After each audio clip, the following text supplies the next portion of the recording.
Welcome everyone to Mailed Fuzz TV News, the Mailed Fuzz TV podcast. That's what I usually say, the Mailed Fuzz TV podcast. That's what I'm supposed to intro it as.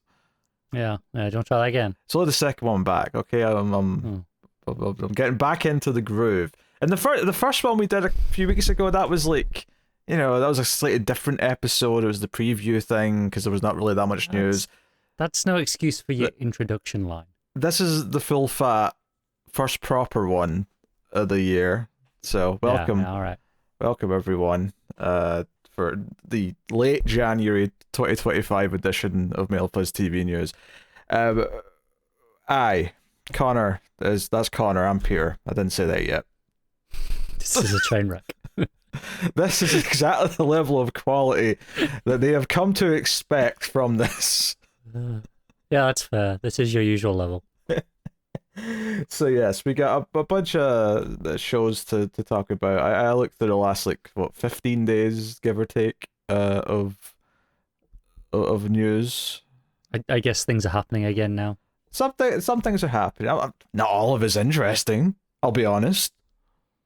I'm sure we'll find something to say. Are you going to tell me about the things that aren't interesting anyway? Well, see, I try not to spoil the descriptions too much for myself, because, let's be honest, part of the charm of this show is me reading the stupid descriptions and then us losing our shit at how bad or boring they sound. Yeah, that's true. So I try not to look too closely. But, sometimes it's like... You can just tell. I can just tell. The combination of, the network has ordered this package from this mogul, and it's, I don't know, there'll be a lot of businessy wordy talk that all basically means nothing. Have we got one of those stories today? I can't remember. I assembled this 5 hours ago, okay? I don't remember a damn thing that's 5 whole hours. I've been busy, things on my mind. I thought you were going to say 5 days, not 5 hours. It would be pretty out of date if it was 5 days ago, Connor. Well, you might have done the rest since then. All right, this TV news. What do we start with? I mean, I suppose we should start with the sad news. I mean, it feels a little bit ago now, but since the last time we did this, David Lynch passed away. Oh, yeah. So it's probably worth mentioning that, because when I was looking through the news, there was a bunch of, this star pays tribute, this, writing collaborator pays tribute, so on and so on. There was a lot of that going on. As far as TV is concerned, obviously Twin Peaks is kind of his it's his one thing, really. I mean, largely, yeah. But it's a crown jewel. Apparently he was still somewhat working on a new limited series at Netflix. Apparently that was technically in the works for a while, but I mean, I don't know. Yeah, from what I heard, Netflix were really fighting back on the funding.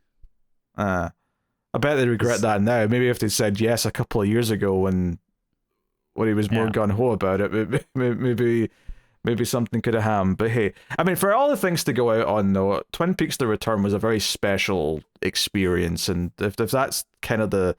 And in many ways, it felt like it was touching on a lot of the things that he'd done in all of his work throughout his entire career. So if that's his swan song, 18 hours of a David Lynch movie, I can't really argue is a great way to go. Yeah, most people don't get to leave that sort of capper on their career. No, and I think we said this on the Patreon show, Mailed Fuzz Meltdown, which we just started, by the way. Go check out Patreon. But we said that Lynchian's a term that means something that we just understand. Like, he kind of shape things in such a way that you just describe it as like his, to explain a certain type of weird. Not just weird in general, but a certain type of ethereal weird. Yeah, it doesn't happen often. Like, there's only a few examples of things like Lovecraftian, right? There's not many examples. It tends to be literary that I think of, Lovecraftian, Dickensian. Maybe that's just a testament to the fact that Lynch is so unique as an artist, because all these writers, not to discredit any of these writers, but they all did it much earlier in human history when people were still had to form words to mean these things. Lynch came along, in the 70s when he directed movies. So The fact that he came along so late relative to all these, Lovecraft and whatnot, and still ended up having Lynchian become a term, is, if nothing else, is a special sign that he was doing something unique and different and something that no one else had really coined yet or had a term for. So, yeah, it's quite impressive. The more you compare it to things like that, I think the more impressive it is. Yeah. So, I mean, as far as like hearing about celebrities passing away, obviously there's some that I've been fans of. I think another one that hit kind of hard was Bill Paxton, because he was very sudden as well, because it was just like, oh, it was routine surgery, and then, oh, complication, he's gone, just like that. But yeah, I think this was a little bit less sudden. We knew about his ongoing health struggles for a few years. Too many cigarettes, basically. As he said as much, Oh yeah, he knew exactly what he knew. Yeah. He knew it was his fault, and he'd done it. But yeah, no, this one hits hard. His movies and Twin Peaks were important and unique, and I definitely gulped a little bit when I saw the headline for the first time. So yeah. So worth mentioning that up top. All right, to get into some kind of silly things, I guess. Renewals and cancellations and all that good stuff. There's got to be something silly in it. High Potential has been renewed for season 2 at ABC. I have no idea what that is. Do you know what? You kind of do. Oh, do I? Because I remember talking about the premise, because I read what this was, because it was lower in the article, and I read what the premise was, and I remember us talking about it. Is it one we laughed about? Probably. Probably. It stars Caitlin Olsen from It's Always Sunny in Philadelphia, if that is a help. Ah, okay, that does help. There's so many of these like network shows that just have such generic titles that we talk about that they all become meaningless. The very final story we have today, I'm excited to get to. God. I'm excited about it. I'm terrified. No, High Potential. I don't remember what the original title was. I think it was maybe untitled for a while when we first talked about it. But it's the one where the cleaning lady ends up being really good at solving puzzles and like detective work. So she ends up becoming an official consultant for. That's the one. The police it's a buddy department. cop. Butch is a cleaner. But she's the cleaning lady. That one, of course. So apparently it did well in season 1 because they're bringing it back for season 2. So congratulations to Caitlin Olsen for having 2 ongoing TV jobs that are probably paying relatively well. This probably pays better, let's be honest. It probably did, but I feel like she has probably more ownership over It's Always Sunny. Oh, 100%. Yeah. And for being perfectly honest, definitely cares more about that. Very probably. Well, I'm sure she enjoys her paychecks for this show. Yeah.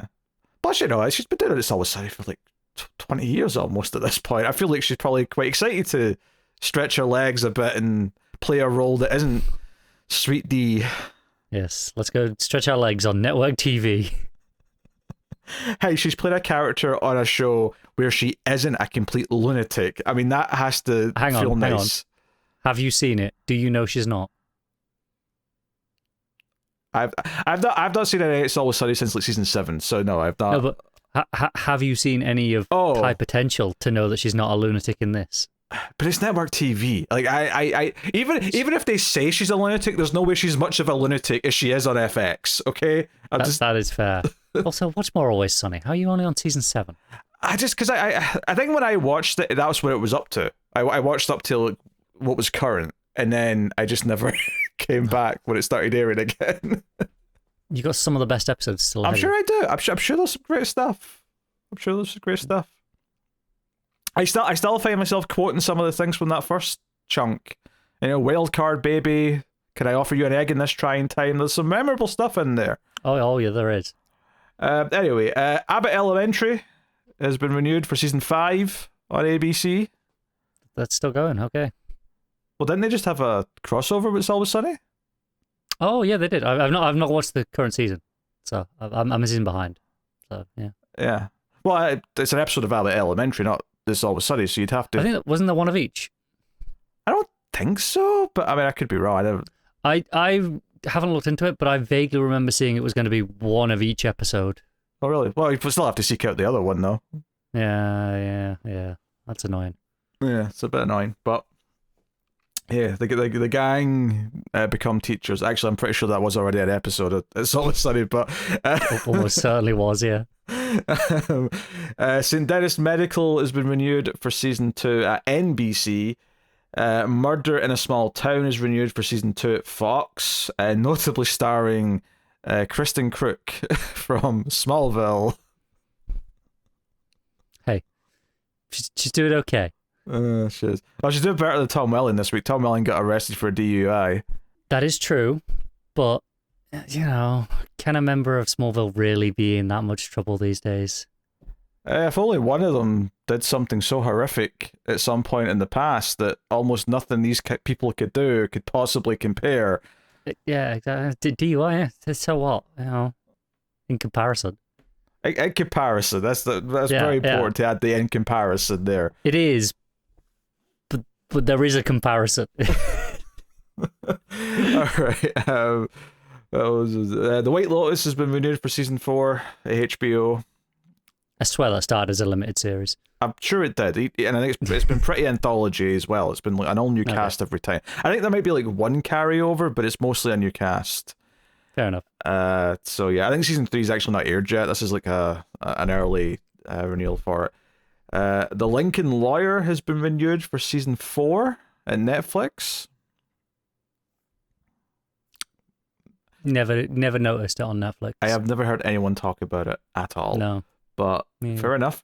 The Righteous Gemstones is ending with season 4 on HBO, which is still air, but they've confirmed it's going to be the last one.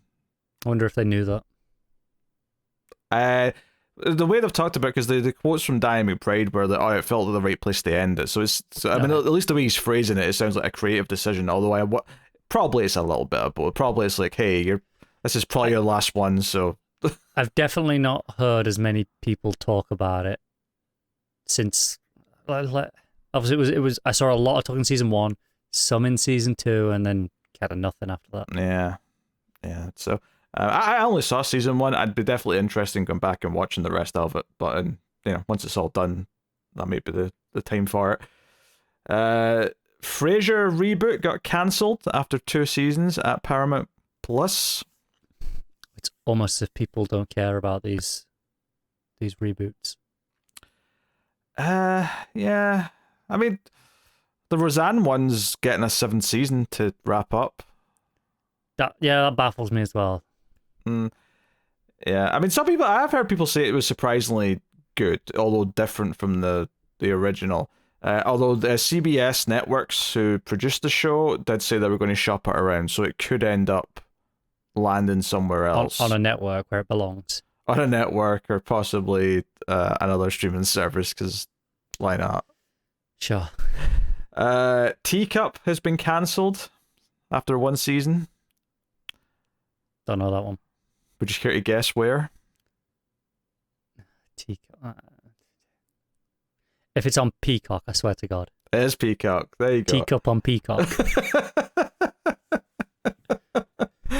And then that's it for the reels and cancellations that I saw. And then we have premiere dates to mention, and I've got descriptions for the shows here because otherwise we wouldn't have a clue what these are. So first up, London Bright River. Sorry, London. Why did I say London? Long Bright River is the title. I thought it was like some esoteric title or something. No. For some reason, I don't know. I can't even, like, part of me wants to say it's because of the word river, but there's no London River. Like, I mean, there's a river in London, but it's not called the London River. No, it's not. Jeez. It's the shitty Clyde. Sure, yeah. I don't give a shit about London. Call it what you want. Yeah, I assume most of you are American, so I'll explain that joke. There's a river going through Glasgow called the Clyde. The famous one in London is the Thames. I was poking fun and saying that they had the inferior river, when I'm sure they're both just as filthy and dirty as each other. They almost certainly are both terrible, yeah. To be fair, if I had to put money on it, I'd say yours is probably a bit cleaner. Scottish water's pretty clean. Scottish people are surprisingly proud of the water. It's a weird thing. Especially the tap water. They love to go on about it. I have pretty good tap water where I am, but I think it's pretty regional across all of England. Like, I mean, all of it's obviously safe to drink. All of it's fine, but It passes the bare minimum for the tests. yeah. Yes. But like, some areas are better than others. Yeah. Anyway, so what is Long Bright River? It's coming on Peacock on March 13th. Long Bright River tells the story of Mickey, played by Amanda Seyfried, a police officer who patrols a Philadelphia neighborhood hard hit by the opioid crisis. When a series of murders begins in the neighborhood, Mickey realizes that her personal history might be related to the case. Don't know about that one. Don't know about that. Edging mighty close there, weren't they? But Mickey, she's so fine. She's so fine. She blows my mind. Who, Mickey? do you ever think that Amanda Seyfried was kind of like the prototype Sydney Sweeney? It feels like Sydney Sweeney is the more successful version of Amanda Seyfried. Yes, 100%. It just popped out of my head there. All right. Next up, Happy Face is a Paramount Plus show. It's going to premiere on March 20th. I copied a lot of this because I feel like I needed the first part to give more context to the actual show description underneath. The CBS Studios produced Happy Face is inspired by the true life story of Melissa Moore, the Happy Face podcast from iHeart Podcasts, and her autobiography Shattered Silence, written by Moore and M. Bridget Cook. At 15, so this is the true part apparently, even though it sounds like a plot. At 15, Moore discovered that her beloved father was a prolific serial killer known as Happy Face. As an adult, she has changed her name and guarded that secret while her father has been serving life in prison. It's not much of a secret anymore, is it? I don't know. I wonder if the killer's name's been changed as well so that no one knows which actual killer she's a daughter of. I don't know. I mean, maybe, but like, guarding the secret kind of implies you're not going to start a podcast telling everyone about it.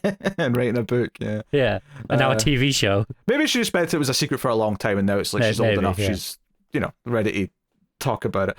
Anyways, but here's the actual blurb for the show. Jumping off of Moore's true life story, the Paramount Plus original series follows Melissa and her incarcerated father, known as the Happy Face Killer. After decades of no contact, he finally finds a way to force himself back into his daughter's life. In a race against the clock, Melissa must find out if an innocent man is going to be put to death for a crime her father committed. Throughout, she discovers the impact her father had on his victims' families and must face a reckoning of her own identity. That sounds so network TV. How did they take something that like had potential and make it so network? Well, because they decided that she was hunting serial killers herself, which is something the real person sounds like she's never done. So yeah, that's it got so generic so fast. Yeah. I'll mention there was another Alien Earth teaser. I'm saying mention it just because it is a quick thing, but it's like a POV shot of an alien in a ship that's about to crash land on Earth. Yeah, I saw a few seconds of it as I scrolled past it on Twitter and went, okay. There's not much to it. It's just kind of a reminder it's coming in the summer. I'm sure we'll get a full proper trailer at some point. I'm kind of just waiting for a real trailer at this point, yeah. Yeah. I mean, I appreciated the aesthetic of it. I'm annoyed still that it's a prequel, but I hope it's fun. I hope it's good. So we'll see. And then we're just out of shows at this point. We got a ton. Let's get going then. All right. Paul Wesley, who's an actor who played a vampire on The Vampire Diaries, is going to be in a vampire comedy at Fox. Okay. It's got a unique. It's not just what we do in the shadows. There's a spin. Are you sure? Kinda. Apparently it was a competitive bidding war for this one, but it's a 25-year-old vampire who struggles with running the family business for his murderous and suffocating vampire parents while trying to chase his dream of becoming an actor. Why? What? You know, there's a casting call, but you can't go because it's 2 o'clock in the afternoon. Yeah, I feel like you've run out of jokes to make based on that within about 6 episodes. But hey, prove me wrong. I don't know. I mean, maybe you do a running gag out of like, oh, it only takes roles that are shooting at night. It's always, it has to be night shoots. Yeah. Or you can't do it. Beyond Two Souls. Remember this game? Yes, I do. Yes, the what's his name? David Cage. That's the name I was looking for. The man who wished he was writing a TV show or a movie to begin with. Yes. Not that I think he's actually that involved in this, but the sounds of it. This is Elliot Page's Pageboy Productions acquired the rights to it and is developing it into a TV show. So I never played this. I think I watched someone play it soon after it came out. I forget which one is that the one that he was in? Yes, this is the one that Elliot Page was in. Yeah, right. I don't think I played this one. I played a bunch of the other ones, but I don't think I played this one. I've seen bits of it. See, I played Fahrenheit, I played Heavy Rain, and I knew at that point I never had to play another single one of them again. Yeah. But what about Detroit? Well, someone made me play that on stream. But I was paid for that, though, at least. It wasn't, Thank God this Star Wars game has seemingly been cancelled. That was the coal mines for me. Yeah. That's a rough punishment.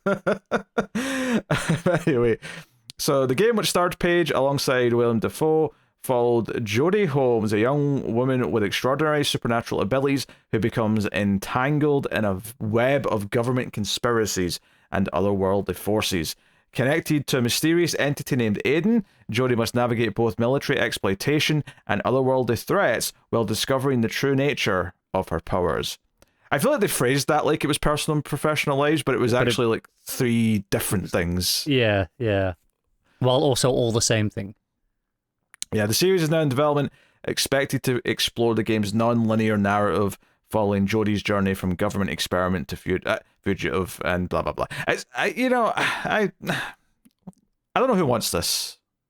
I don't know, and I'm usually pretty against adapting already narrative games to another narrative format. I think it's mostly kind of pointless because it's already in a narrative format to begin with. But if we can improve on David Cage's writing here, maybe this becomes the legitimately superior version of this story. I feel like you're setting the bar low there. If we can improve David Cage's writing, I mean, I could do that in an afternoon. I agree, but like maybe there's enough of an outline of ideas in there to make something good out of his usual mess. I'm being hopeful here, but we'll see. I can't say I'm excited by the prospect of watching it. No. Yeah. I mean, at the very least, it'll be better than the game, if only because you don't have to like do a half circle here to open this drawer, do a half circle on that analog stick to do this. So tedious. Do a left here to avoid this obstacle in a QTE. Press X to take your pick. Anyway, moving on. Jeremy Allen White is going to headline a Netflix show called Enigma Variations. It's a limited series adaptation of the Andre Ackerman novel, which is in early development. Enigma Variations charts the life. This is a long description, by the way. Charts the life of a man named Paul whose love remains as consuming and as covetous throughout his adulthood as they were in his adolescence. Whether the setting is southern Italy, where as a boy he had a crush on his parents' cabinet maker, or a snowbound campus in New England, where his enduring passion for a girl he'll meet again and again over the years is punctuated by the anonymous encounters with men. Whether he's on the tennis court in Central Park or on a New York sidewalk in early spring. I hate this description. I hate it. This is horrifically written. So much fluff to try and sound fancy. Paul's attachments are ungraspable, transient, and forever underwritten by raw desires. God, this is pretentious as shit. No wonder I'm having to do double takes at half the words. I'm like, what the F does this say? Ahead of every step Paul takes, his hopes, denials, fears, and regrets are always ready to lay their traps. Yet, the dream of love lingers. We may not always know what we want. We remain enigmas to ourselves and to others, but sooner or later, we discover who we've always known we are. End description. I'm sorry, but I know what I want, and I want to never have to listen to that description ever again. What's so funny is that it feels like it's guilty of everything, and yet it never mentions a job, so technically it never goes into professional life. It's so many words, it's so little. It's so many words to say. We're following his personal life. That's all. That's it. It's a drama of following his life. That's it. Yeah, it's mostly about his romantic relationships by the sound of it, and him discovering himself. That's it. Yes. Oh, jeez. All right. Annette Bening has joined Anya Taylor-Joy in Lucky, which is a new Apple TV limited series from creator executive producer Jonathan Tropper and executive produced by Reese Witherspoon. Based on Marissa Stapley's best-selling novel and Reese's book club pick of the same name. Okay. Lucky stars Taylor-Joy as the eponymous heroine, a young woman who has left behind the life of crime that she was raised in years ago, but must now embrace her darker criminal side one final time in a desperate attempt to escape her past. I'm going to give this the benefit of the doubt, and that Apple TV's hit rate is reasonable, and the people involved are pretty good, but that sounded very generic. It does. Benning's apparently going to play a mob boss. So that could be fun. Yeah, I know. I mean, Apple, like, so it's always high quality and production value sense. I've definitely, I like Silo was a bit of a chore though. I tried Dark Matter, and despite it playing with ideas that I like, after a few episodes I just felt like it was going through the motions and I wasn't that satisfied. So they've had some duds for sure, but that said though, even when they have duds, I don't know. It doesn't feel as like predictably bland in the same way that like a Netflix original usually does. Yeah, they usually have their own problems. Yeah. All right, Kate Mara, who it says upcoming The Astronaut. I'm like, we're not going to mention Fantastic Four, her crowning achievement. No. She definitely has that contractually obligated that they're never allowed to mention that in these press releases. Well, she better hope I never get a job interviewing actors, because I will bring it up. I hope she slaps you. Be worth it. Be worth it. I'll tell her sister that she was in some shit movies and get slapped by her as well. I'll go 2 for 2 on Mara's sisters. That's fair. Which one do you think's better? 2 sisters? Yeah. I feel like because Rooney Mara was in A Ghost Story, I'll say she's better because I like that movie a lot. I don't know if Kate Mara's been in anything that I felt passionate about. That's fair. I do feel passionate about Fantastic Four, but not in the sense that I mean. Yeah. I feel like I find her less like in a bad role. I don't think she's as bad, or she doesn't annoy me as much as Rooney Mara does. Yeah, that's fair. That's fair. Anyway, we're not here just to shit on the Mara sisters. It could be. But one might say that she's an imperfect woman. Come on, get on with it. This is a show called Imperfect Women. It's Apple's limited series based. Come on. That was good.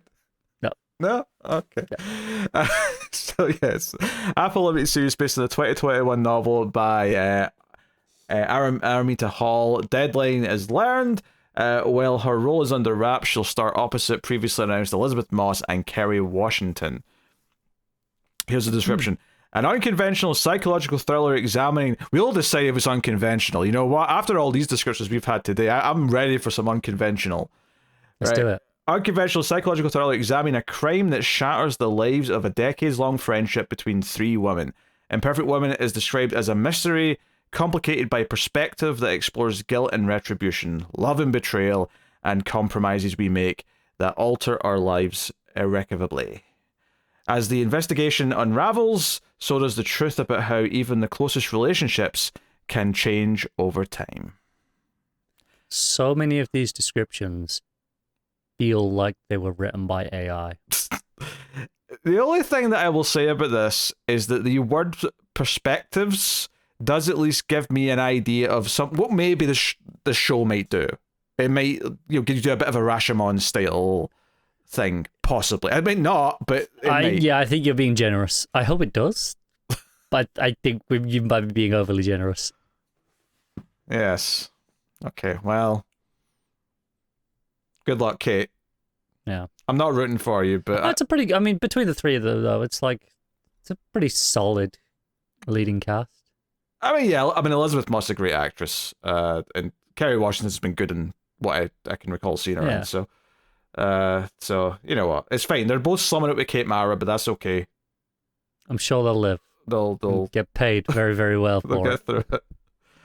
Yeah, it's on Apple, so yeah, they probably will get paid. Yeah. Apple have loads of money to just splash around. All right. So in a way, they can do anything.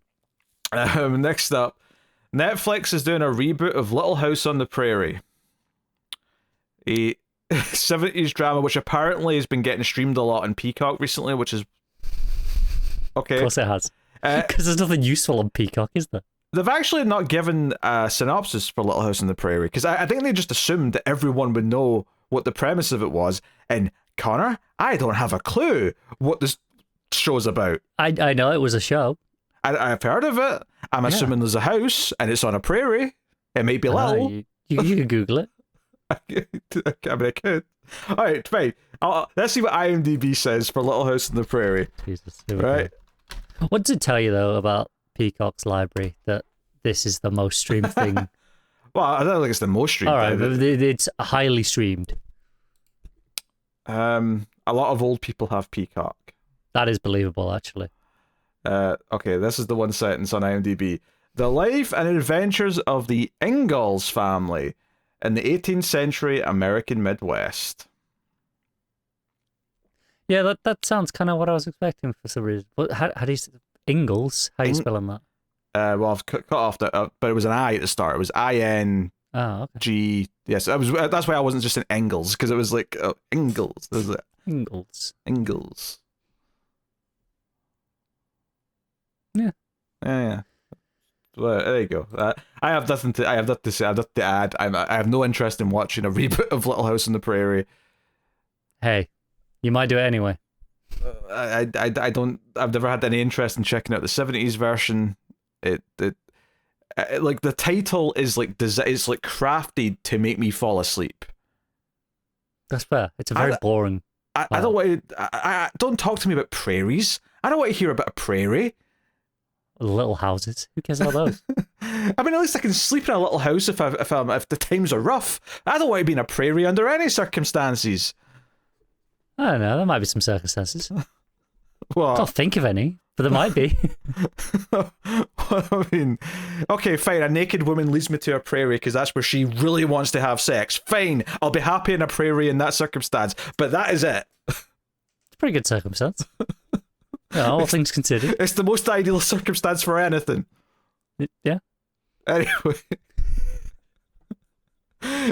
Just give me one good description. That's all I ask, Universe. It's all I ask. One good description of a TV show.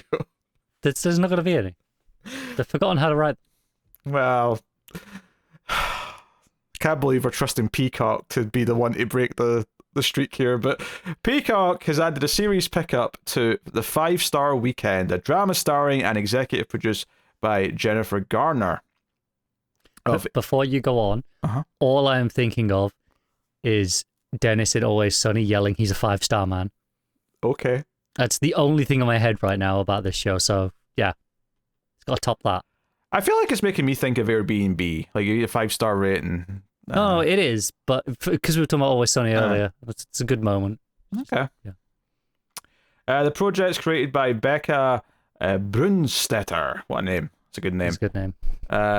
Who worked on This Is Us and made based on the best-selling novel by the Perfect Couple author Ellen Hilderbrand. Also not a bad name.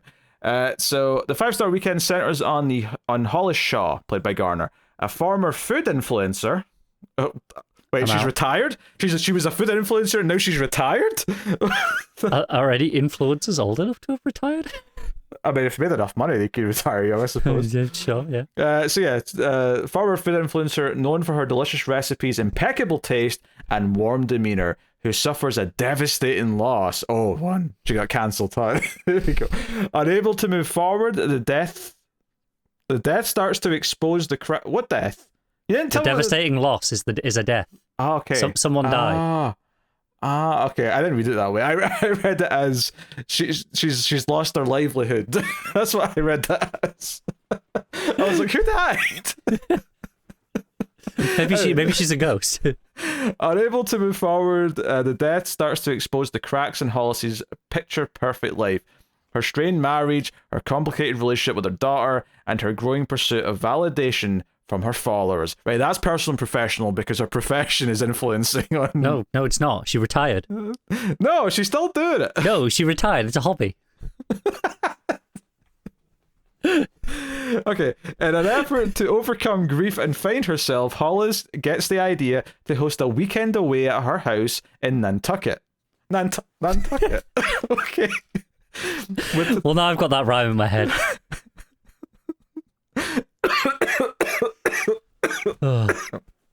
I'm dying here. You good over there? Oh, I'm going to take a drink. Just get okay. Maybe this is the devastating loss that's about to occur. Oh, right. Hollis gets the idea to host a weekend getaway in her own house of Nantucket with 3 friends from different stages in her life: her childhood, her 20s, 30s, and one surprise 5th star. That's a weird phrasing, but alright. Set against the luxurious and coastal backdrop of Nantucket, they will allegedly mature in the ways they can never imagine as boundaries are pushed and secrets are exposed. I hate this. I hate it so much. I can't think of anything less appealing than following a retired influencer dealing with grief. I think she's just on her break. I think she's just on her break because of the bereavement. That's all. Maybe. She's not retired. She'll be. Did it say retired? Can't remember. Did we just throw that in there? No, we threw that in there. It said she's a farmer. Oh, well, wait. Basic. Actually, I misread it. It didn't say farmer. Oh, for God's sake! It said a famed food influencer. Do you need a new prescription? I might actually. Yeah, it's been a while since I've been to the optician. So that changes all these jokes we've been cracking for the last 3 minutes. Irrelevant because you misread it. It means it was professional and personal. Yeah, it was. Yeah. I will accept your apology. Thank you. My apology. You read it wrong. Look, sometimes I'm 3 words ahead of what I'm actually reading, and my brain's filling in what. Yeah, I'm now it's about words to 4 be. sentences behind. All right. BET Plus is ordered an animated comedy inspired by Kevin Hart's childhood. Sorry, what the hell's BET Plus? It's the streaming service for BET. Okay, I've never heard of it. Like this particular streaming service. Yeah, but you know what BET is, right? Yeah, but I've never heard of this service. I didn't realize they had one. I mean, it's stupid. Everyone. I'm assuming they just got it at some point when everyone else was adding their pluses to things. It's called Little Kev. Or sorry, Lil Kev. There's no till. It's just Lil Kev. I'm out. I just naturally add it on because it sounded right. It's a half-hour series that takes a humorous, satirical, and subversive approach to the real-life issues he experienced with a no-holds-barred comedy and no words off limits. I mean, it's a streaming service, so I guess technically that's true.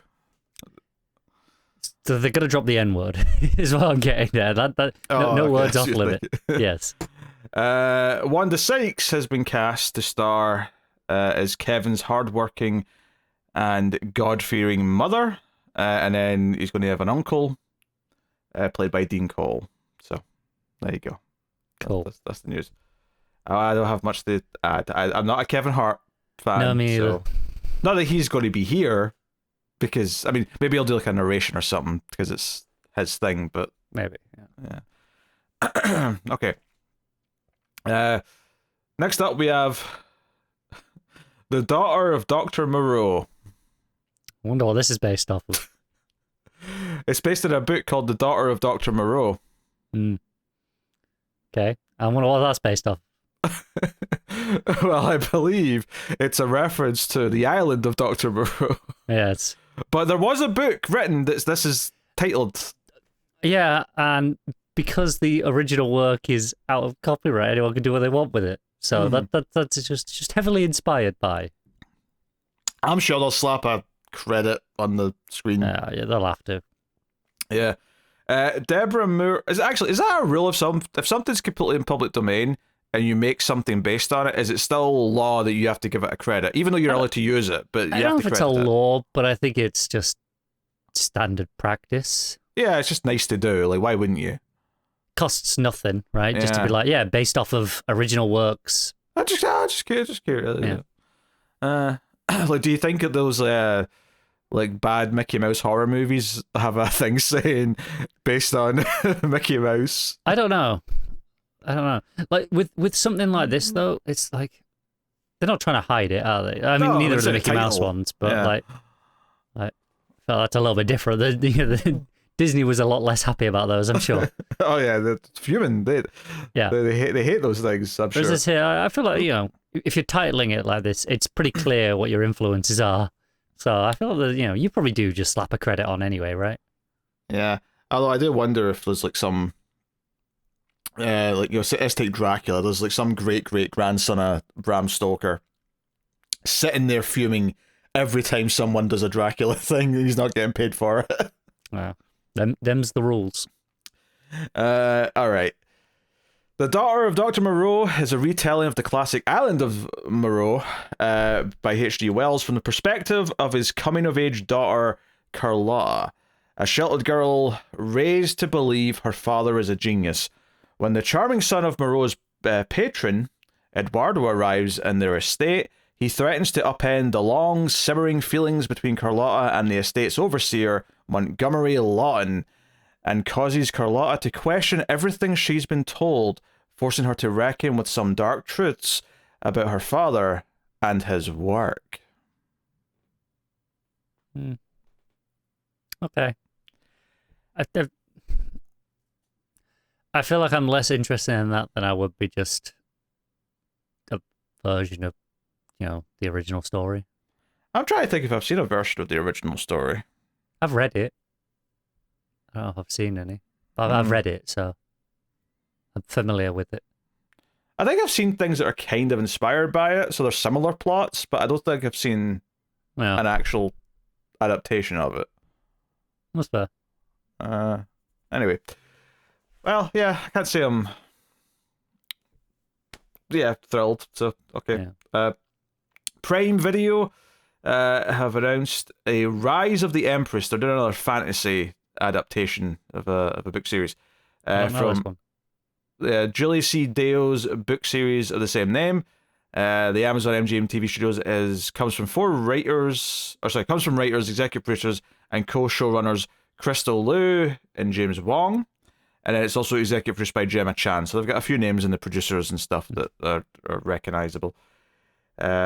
So here's the description. Rise of the Empress is described as a dark and mystical East Asian fantasy reimagining of the evil queen legend. In it, a fantastical ancient Asian empire is on the verge of destruction, torn apart by insidious rivalry, the only hope, a marriage between the handsome heir to the throne and a princess from one of the feuding kingdoms. As the competition to win the princess's hand heats up, the chaos reigns when a dazzling peasant girl named Zifing, apologies if I'm mispronouncing that, is thrown into the romance wars by vengeful sorceress. In this fairy tale of love and power, will Zifing be able to save not only herself, but the whole empire? That's a pretty standard kind of description. Mm-hmm. I've read lots of things that kind of follow a very basic premise that that goes along with that. Some good, some not so good. I'm not familiar with this one in particular, so I don't know. But there's potential in a show, but it's a very generic description. Yeah, I mean, it's a little bit more interesting because it's more sort of an Asian kind of like That's style. really big in fantasy right now. The last few years, maybe somewhere in the last like 3-4 years or so, it's kind of really blew up. There's a lot of Asian inspired fantasy. I mean, I probably wouldn't like it that much, but it's slightly more appealing than typical, like, European fantasy, I guess is what I'd call it. Is that just because it's a little bit different for you and just, seems maybe a little bit fresh in comparison? Yeah, I don't know. It just seems a bit more, I don't know. Asia's cooler than medieval England, I guess. Fair. if I'm really boiling it down. There's some really good modern kind of like Asian fantasy. One of my favorites, the Poppy War. I think that's got a TV show coming at some point. I think we spoke about that in the past. It's very good. There's it's a big trend right now. Okay, I'll take your word for it as soon as it's popping off in the books. So, all right. So, The Equalizer, the movie, the TV show. Okay.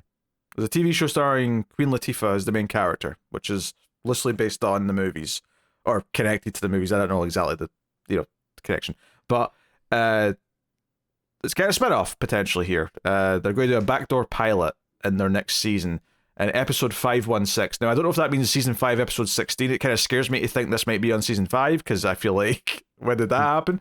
Yeah. Or it's just the episode's called episode 516 for some reason. Either way, I do not know. But they're going to backdoor pilot a spin-off starring Titus Welliver, who I know from Lost, but Bosch is the thing he's been on in the last several years. It is on season 5. Is it? Damn. Well, there you go.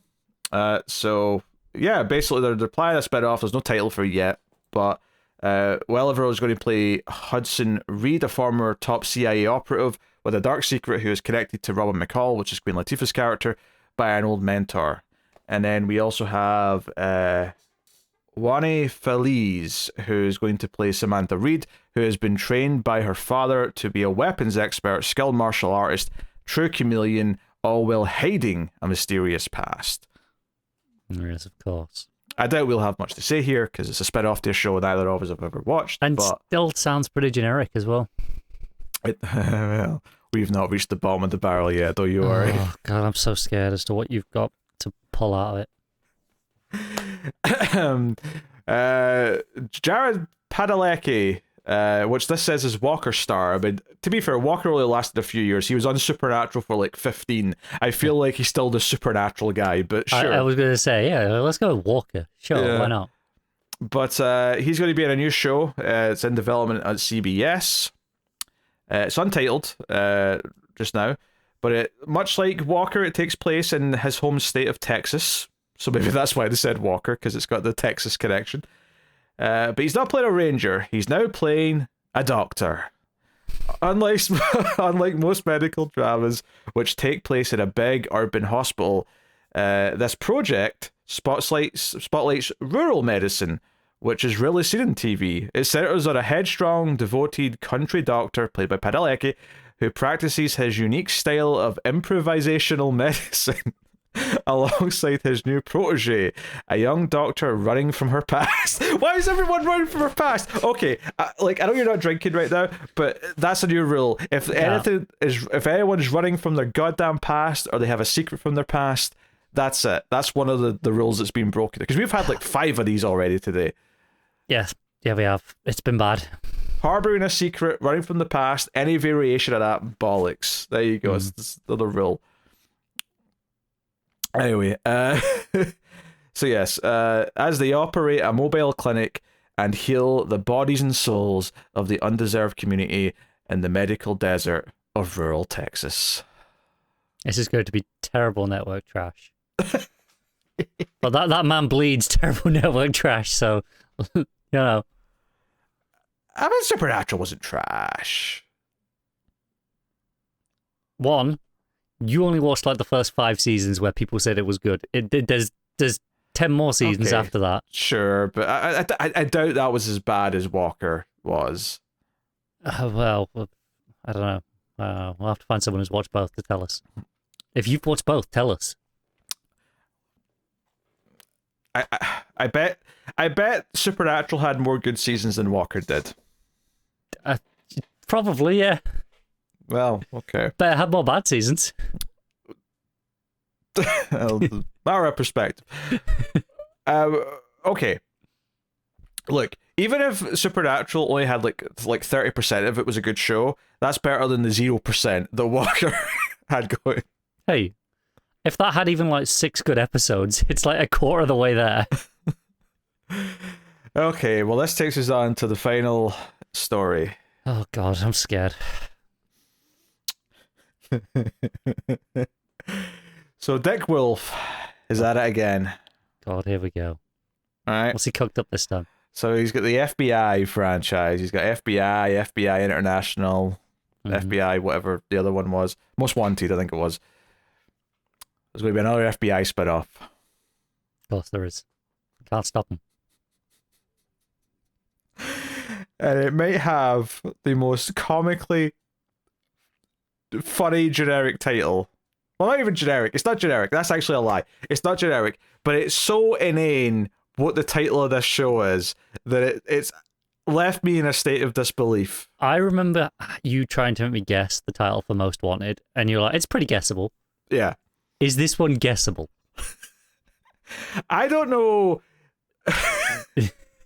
Like, both parts of the title are really, like, guessable on their own. I don't think your brain would put them together. Oh, okay, cool then. Just hit me with it. The title of this show, as of right now, unless they change it... I assume it starts with FBI. The title of this show is FBI CIA. What? No, it's not. No, it's not. That's not a thing. You can't do that. You can't double acronym your title. FBI CIA. Well, not even just that. They're 2 different organizations. It doesn't make any sense. Written by Wolf, FBI, Most Wanted showrunner David Hughes, and some other people. There's going to be a backdoor pilot, apparently, on one of the shows. It's described a dedicated, straight-laced FBI agent and a street-smart CIA agent are part of a new clandestine task force charged with solving and preventing domestic terrorism in and around the city of New York. It's buddy cop, but one's FBI and one's CIA. Right, I hate this so much because you call it FBI and then whatever their task force is called. You don't call it FBI CIA like it's like you're selling a crossover, like it's Avengers versus X-Men. Like no, you call it FBI, counterterrorism, domestic, whatever call it that, because that will send some red flags as a TV title. But whatever your name of your task force is, FBI Task Force Bravo, whatever you want to call it. That's what your name. Oh, this makes me angry. This might be the worst title we've ever read on this show. That actually makes me angry. FBI CIA. And I hate it. I went nuts about FBI International because, like, isn't that just the CIA? Isn't that what the CIA Yes. is? Or maybe not quite. That's maybe not accurate, entirely true. I thought the CIA were not allowed to participate in missions on American soil. Am I mixing up my agencies? I mean, you may be right, but the FBI still go around the world hunting someone if they're wanted. But like, I maybe I'm mixing up. Maybe it's not the CIA, but I'm sure one of them isn't allowed. Not the FBI, obviously. It might be a different one that I'm forgetting now. I'm sure it's not Homeland Security because I feel like they're working in America. It's in the title. Yeah, I thought CIA were purely overseas only, and if it was domestic, it got turned over to a different agency? Like, don't At ask least me officially. to But define exactly what the CIA do these days, because I have no idea. But FBI, CIA. This you watch. Next week there'll be a show called Police Hospital. oh, okay. It's specifically prohibited from collecting foreign intelligence concerning the domestic activities of U.S. citizens. Okay. But maybe it can spy on non-American citizens in the U.S. Yeah, maybe that's the loophole. Yeah. Well, Anyway, none of this makes this show make any more sense to me. It's like a parody of what these network TV shows. Like the fact that there's going to be like 4 FBI shows, assuming they're all still going, which I'm assuming they are.